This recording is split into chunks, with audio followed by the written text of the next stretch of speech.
నమస్కారం. మన రాజ్యాంగం నిజంగా మన సొంతమా? లేకపోతే దాని వెనుక మనకు కనపడని వేరే ఏదైనా ప్రభావముందా? ఈ ప్రశ్న చాలా పెద్దది గదా. అయితే సాయి దీపక్ గారు తన ఇండియా దట్ ఈజ్ భారత్ పుస్తకంలో దీని గురించే లోతుగా విశ్లేషించారు. ఈరోజు మనం ఆ విశ్లేషణలోని కీలక అంశాలను పరిశీలిద్దాం. సరే, అసలు విషయానికి వెళ్లే ముందు ఒక్క క్షణం ఆలోచిద్దాం. సెక్యులరిజం అంటే లౌకికవాదం లేదా నాగరికత లాంటి పదాలు వినగానే మనకు ఏమనిపిస్తుంది? ఇవి ప్రపంచమంతటా ఒకేలా ఉండే సార్వత్రిక విలువలు అని అనుకుంటాం కదూ. కానీ నిజంగా అంతేనా? అసలు ఈ భావనల వెనుక ఒక ప్రత్యేకమైన చరిత్ర దాగి ఉంటే?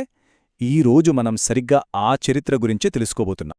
ఈ విశ్లేషణ మొత్తాన్ని అర్థం చేసుకోవాలంటే మనం ఒకే ఒక్క పదం మీద దృష్టి పెట్టాలి.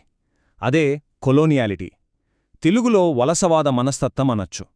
ఇది కేవలం బ్రిటిష్ వాళ్లు మనల్ని పాలించడం గురించి మాత్రమే కాదు, అంతకు మించి మన ఆలోచనా విధానంలోనే లోతుగా పాతుకుపోయిన ఒక దృక్పథం గురించి. అంటే కొలోనియాలిటీ అంటే ఏంటి? అది కేవలం పరిపాలన కాదు, అది ఒక మనస్తత్వం. ప్రపంచాన్ని యూరోపియన్ కళ్లతో వాళ్ల సాంస్కృతిక కొలమానాలతో చూడటమన్నమాట.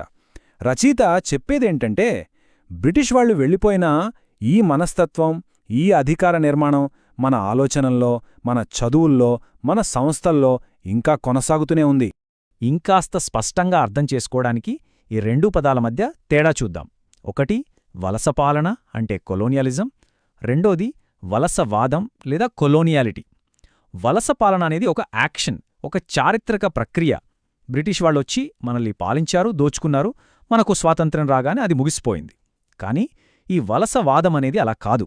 అది వాళ్లు మన మనస్సుల్లో నాటిన ఒక ఆలోచన విధానం.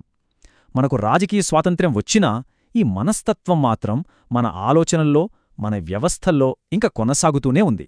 రచయిత ప్రకారం అసలు సమస్య ఇక్కడే ఉంది. సరే, ఈ వలసవాద మనస్తత్వం అనే వాదనకు బలం చేకూర్చడానికి రచయిత కొన్ని చారిత్రక ఆధారాలు చూపిస్తున్నారు. ఇప్పుడు మనం అక్కడికే వెళ్దాం.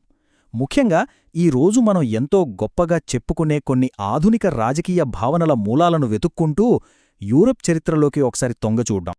చూడండి, మనమిప్పుడు కొన్ని వందల ఏళ్లు వెనక్కి వెళ్తున్నాం.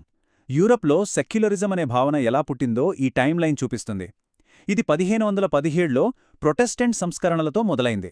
అక్కడ రెండు రాజ్యాల సిద్ధాంతం తెరపైకొచ్చింది. ఆ తర్వాత 1648 వెస్ట్ఫాలియా శాంతి ఒప్పందంతో మతంపై రాజ్యం యొక్క అధికారం స్థిరపడింది. చివరగా జాన్ లాక్ లాంటి తత్వవేత్తల రచనలతో ఈ మత, పౌర రంగాల విభజన ఒక రాజకీయ సిద్ధాంతంగా మారింది. ఇక్కడే అసలు విషయం ఉంది.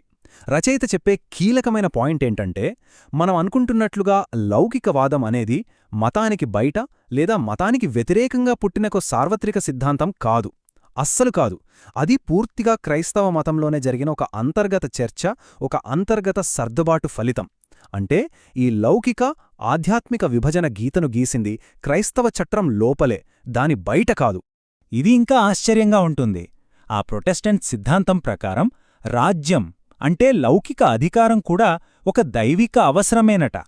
ఎందుకంటే ప్రజల్లో నైతికతను నింపడానికి, వాళ్లను అదుపులో పెట్టడానికి ఒక లౌకిక అధికారం ఉండాలి, అది దేవుడి ఏర్పాటు ప్రకారమే జరగాలి అని వాళ్లు నమ్మారు.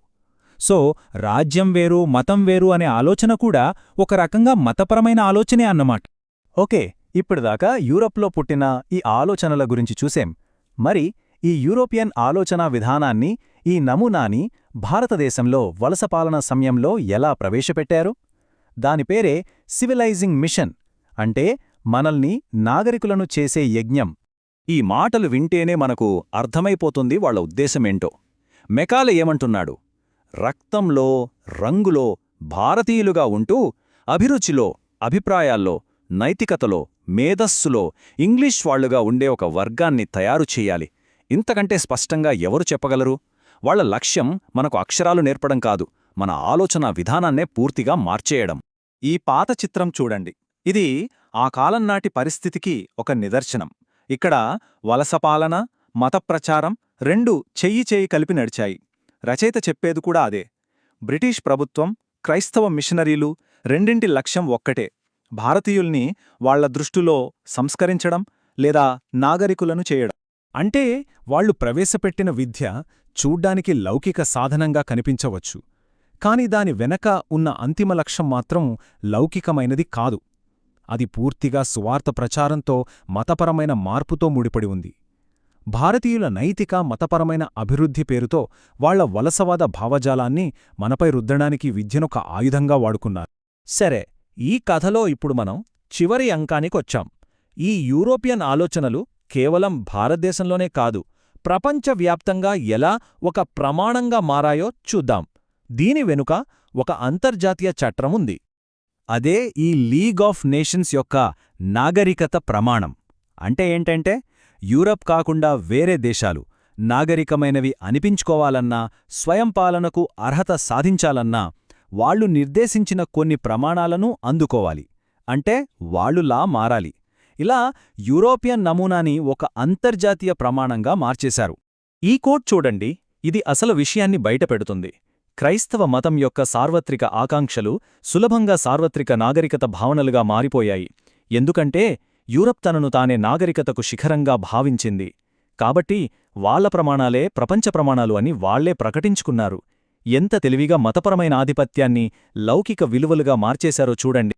ఒక పక్క నాగరికులను చేస్తాం అంటూ నీతులు చెబుతారు. మరోపక్క ఈ చిత్రంలో కనిపిస్తున్నట్లుగా తిరుగుబాటు చేసిన వాళ్లని తుపాకులకు కట్టి పేల్చేస్తారు.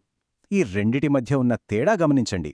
వాళ్లు చెప్పే నాగరికత మాటలకు, వాళ్లు చేసే క్రూరమైన పనులకు మధ్య ఉన్న ఈ వైరుధ్యమే వలసవాదం యొక్క అసలు స్వరూపం. ఇప్పుడు ఇదంతా మన రాజ్యాంగానికి ఎలా సంబంధమో చూద్దాం.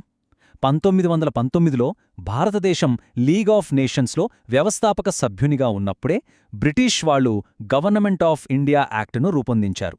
అంటే మన రాజ్యాంగ ప్రయాణం మొదలైనప్పుడే ఈ అంతర్జాతీయ నాగరికత ప్రమాణం అనే నీడ మనపై పడింది. మన రాజ్యాంగ ప్రయాణంలోకి ఈ వలసవాద భావజాలం అలా ప్రవేశించింది. సరే, ఇప్పటిదాకా మనం చూసిన ఈ విశ్లేషణ అంతటినీ ఒక్కసారి సంగ్రహించి చూద్దాం. చివరగా ఈ పుస్తకం మన ముందుంచే అతిపెద్ద సవాలేంటో పరిశీలిద్దాం. సో, మొత్తం కథను సింపుల్గా 4 స్టెప్పుల్లో చూద్దాం. 1. లౌకికవాదం అనే భావన క్రైస్తవం లోపల జరిగిన ఒక చర్చ నుండి పుట్టింది. 2.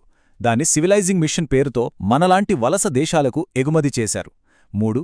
అంతర్జాతీయ చట్టం ద్వారా దాన్ని ఒక ప్రపంచ ప్రమాణంగా మార్చారు. 4. చివరికి ఆ ప్రమాణాలనే మన రాజ్యాంగ చట్రంలోకి చొప్పించారు. ఇది రచయిత చెప్పే అదృశ్య నమూనా. అయితే ఈ విశ్లేషణంతా మనల్ని ఒకే ఒక పెద్ద ప్రశ్న దగ్గర ఆపుతుంది. మన రాజ్యాంగం యొక్క మూలాల్లోనే ఈ వలసవాద ప్రభావం ఉంటే దాన్ని డీకలోనలైజ్ చేయడమంటే ఏమిటి? అసలైన వలసవాద విముక్తి అంటే ఏంటి? అది కేవలం రాజకీయ స్వాతంత్ర్యంతో ఆగిపోతుందా? లేక మన ఆలోచనా విధానాన్ని, మన దృక్పథాన్ని మూలాల నుండి మార్చుకోవడమా? ఇది మనమందరం ఆలోచించాల్సిన ప్రశ్న.